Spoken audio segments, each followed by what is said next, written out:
I got to know his incredible family, Natasha, Monet, and Chloe, whom I now consider my dear friends for life. He lent me his songbook. He invited me into the worlds he'd constructed, and he taught me what the songs meant and what it meant to perform them. And in return, I gave him everything I had, night after night, year after year. The honor of getting the opportunity to express my heart and soul and take flight over those magical compositions has never been lost on me. It's also never been lost on me that there is very little difference between myself and anyone else who loves this music.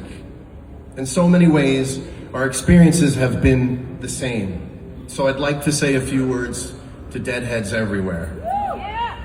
The excitement you felt when you were boarding a plane or packing up the car to travel miles to see the shows was the same excitement I felt about flying to the next city, working out the set list in a group chat, meeting up with the band on stage for sound check, and getting ready for that magical moment when we take the stage and discover whatever was in store for us that night.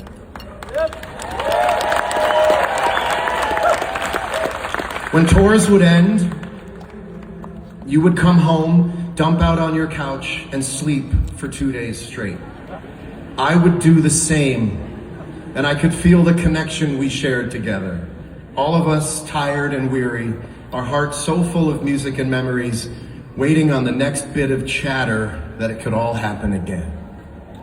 When we played multiple nights in the same city, the afternoons in between felt as if we were suspended in a dream, waiting to become reanimated as soon as the first note of the next show would play. You might have gone to work, and your colleagues wouldn't understand why you were only half there. It's because the other half of you was still at the venue, ready to become whole again by the music. And I felt the same. The hours before the next show existed only to bring the next show closer to us all. And to the countless musicians who have shared a stage with Bobby, I share in this sadness with you. To have played behind him is to know how the songs go. We will forever share stories of what we learned from studying under a master. And we will go on to teach others how he saw this music. Yes. How to leave room to hang a note. How to embody the main character of each song, giving the music everything those characters require for their stories to come to life. And after all we'd shared together, something new has arisen. A sadness so hard to put into words and nowhere near being fully realized. We have only begun to make sense of what's gone missing. And in the end, Bobby was right again, because all we can do is hold on to this moment, and I don't have the faintest idea of a plan. I know right now it's easy to feel as if time is speeding up and taking so much from us all, but I would remind you, as I have tried to remind myself this past week, of just how many nights we all lived so fully in each second, hanging on to every word of Bobby's, following the music around twists and turns, through forests and over majestic vistas, taking in the magnificent interviews and wondering how we all got so lucky to have been found by this music and invited into this dream together.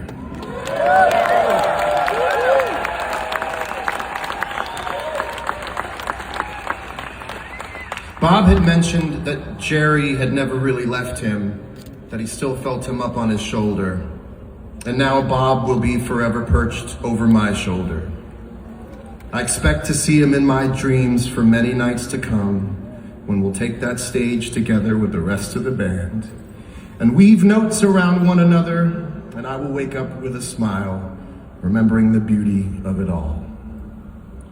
There are a lot of Grateful Dead lyrics that give comfort at a time like this, but the line I find myself thinking about the most is from a Leon Russell song called A Song for You.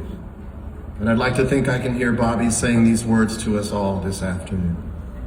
But now I'm so much better, so if my words don't come together, listen to the melody, 'cause my love is in there hiding. And so we will all keep listening, together. 300 years, Bobby. Now that's a plan I can get behind.